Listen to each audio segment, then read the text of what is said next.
El informe PISA, lo acabamos de ver, tiene datos positivos a nivel nacional, pero no deja en buen lugar a los estudiantes andaluces, especialmente en conocimiento y en matemáticas. Tal vez estos alumnos hubieran sacado mejores resultados si hubieran tenido una educación positiva. Para hablar de este concepto nos acompaña hoy su autora, la escritora Elisa Macías. Muy buenos días. Buenos días, Marta, ¿qué tal? Educación positiva es este libro, pero no es solamente un libro, es también un concepto. ¿En qué consiste? Pues Educación Positiva empezó siendo un manual para enseñar a los alumnos que nosotros tenemos en Ahora es Comunicación Positiva, precisamente un lenguaje positivo. Y luego se convirtió en una novela. Llegó un momento en el que estaba escribiendo y me di cuenta que los personajes saltaban y de esa manera podíamos llegar a la esencia de lo que estabas diciendo. Partimos de enseñar a los alumnos a hablar en público, a hablar en positivo y que de esa manera todo se convierta en un reto. La comunicación es fundamental, ¿no?, para tener buenos resultados en la escuela. Pues sí, porque si te fijas, por ejemplo, nosotros consideramos que las asignaturas, entre comillas, pobres, están en la expresión oral.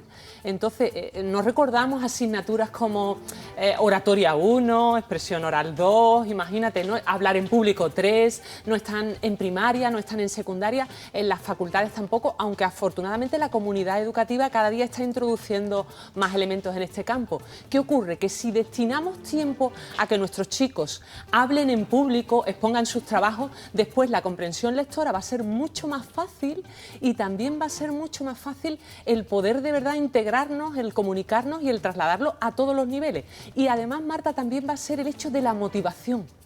El que ellos de verdad lleguen a la escuela o lleguen al instituto o a cualquier facultad con una motivación, con un entusiasmo. Estimulados, ¿no?, con interés y con ganas de participar. Exactamente. Educación Positiva es una novela de ficción, pero se puede trasladar perfectamente a las aulas, ¿no? Sí, totalmente, porque además es lo que te comentaba. Yo empecé escribiendo pensando que iba a hacer un manual sobre hablar en público y comunicación positiva y descubrí que Sara, la profesora, la protagonista de la novela, estaba charlando con una serie de alumnos, planteaba una serie de retos y dificultades y ponía en pie, hacía como una especie de rebelión entre padres, profesores, ciudadanía, porque está claro que el tema de la educación nos compete a todos. Yo me encuentro muchas veces con alumnos que me dicen, bueno, sí, o con familiares de alumnos, que, bueno, es que yo no tengo hijos, yo solo sobrinos.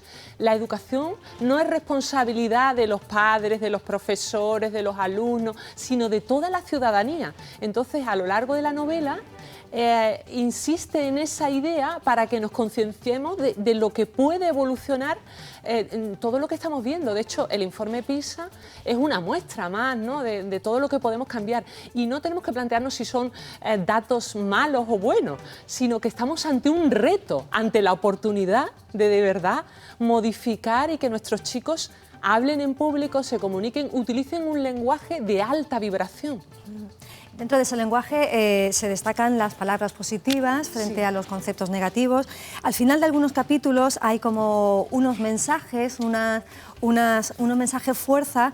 Por ejemplo, tras la siembra llega el ciclo de aceptar, tras el riego paciente llega el ciclo de recibir.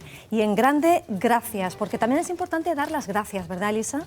Especialmente, Marta, porque si te fijas, muchas veces nos centramos en los problemas. Y en el caso de lo que estábamos partiendo de la noticia del informe PISA y de los resultados que tienen nuestros chicos, lo importante es centrarnos en las soluciones.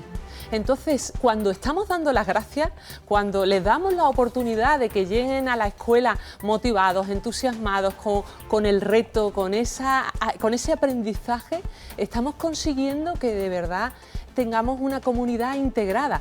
Imagínate, si nosotros nos ponemos en la tesitura de tengo un problema, señor, tengo un problema, al final eso no es un problema, es un problemón, ¿no? Entonces, la carga que tiene las palabras. Y además, si por ejemplo un chico tiene dificultades en matemáticas, vamos a descubrir cuál es su talento. Por supuesto que tiene que aprender matemáticas. Sin embargo, si él tiene habilidad en las artes y tiene habilidad para pintar, imagínate que hace un pez remontándolos, subiendo árboles. O sea, imagínate que un salmón está subiendo los árboles como si fuese una ardilla. Es como si estuviese desubicado, ¿no? Entonces, en una clave de humor, la novela juega, la profesora juega con dinámicas de risoterapia para que todo eso lo podamos integrar y además sea una lectura amena y sencilla, ¿no? O sea, para todos los públicos. Eso es otro de los ingredientes importantes dentro de esta educación positiva, que es comunicación positiva, y es la risa, ¿no? Sí. Saber reírnos y aprovecharnos de los beneficios de la risa. Claro, porque en muchos casos te dicen, no, es que esto es muy serio, señor, es que no estamos para risa, no estamos para broma. Yo pruebo con mi propia experiencia, me he pasado unos años, he tenido la oportunidad de dar clases en instituto a chavales desde 12 hasta 17 años. Y ahí descubres que cuando ellos se ríen, cuando utilizamos la risa tiene beneficios para todo. Bueno, nos permite memorizar más. O sea, un chico, una persona, un ser humano, en la empresa, en cualquier sitio donde esté aprendiendo, cuando nosotros damos cursos en empresa, te das cuenta que cuando se ha reído, ha fijado ese concepto. Por supuesto, también nos sirve como para liberar estrés, para relajarnos. Entonces, si introducimos en el aula y introducimos en las clases dinámicas de juego y desdramatizamos un poco y mezclamos todos esos elementos de la risa, los resultados cambian. Los resultados cambian porque efectivamente surge la motivación y el alumno llega de otra manera más distendida. Por eso en la novela, si tú te la lees como cualquier otro libro, bueno, pues no vas a encontrar los truquitos de las dinámicas de risoterapia hasta que llegas al final al anexo, donde ahí se puntualiza y se explica qué hay detrás, ¿no? Como las bambalinas del teatro. Abogas por la distensión, pero sí estás en contra de la improvisación. ¿Piensas que hay que prepararse las cosas? Sí, totalmente. Les pongo un ejemplo a los chicos en los institutos. ¿A quién le gusta hacer la cama? Señor, ¡jo, qué rollo, tal! Y la mayoría te contesta así, ¿no?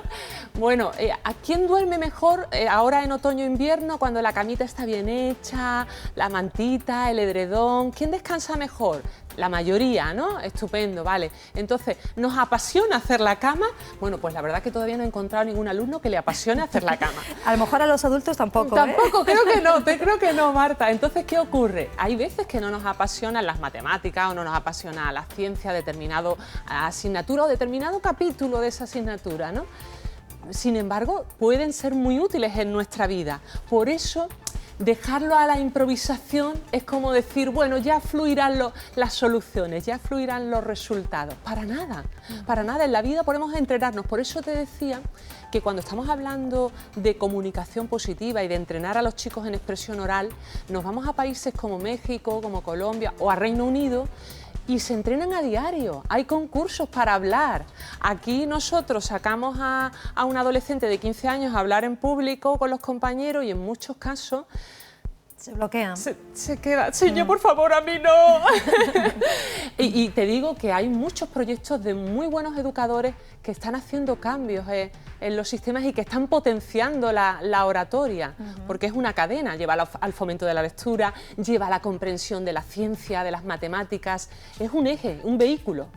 Ya brevemente, Elisa, para terminar, no solamente la educación positiva o la comunicación positiva está pensada para los alumnos, ¿verdad? Tiene un campo más amplio y de hecho tú tienes una plataforma, ahora.es, dedicada a esto, a la comunicación positiva. Sí. En ahoraes.es nosotros enseñamos no solo a adolescentes, como estamos diciendo, de instituto, a universitarios, sino a niños. Nosotros nos gusta decir a niños de 95 añitos a 5 añitos, es decir, barajamos todas las edades. Cuando acudimos a empresas, pues ahí vemos los resultados también al reducir el estrés y al potenciar la comunicación, el intercambio y la ayuda y la cooperación entre compañeros. Muy bien, pues con ese mensaje nos quedamos. Elisa Macías, muchísimas gracias. Gracias a vosotros. Suerte con educación positiva, que nos ayude, porque de hecho hay casos muy sencillos para aprender y para seguir adelante. Muchas gracias por estar con nosotros esta mañana. Gracias.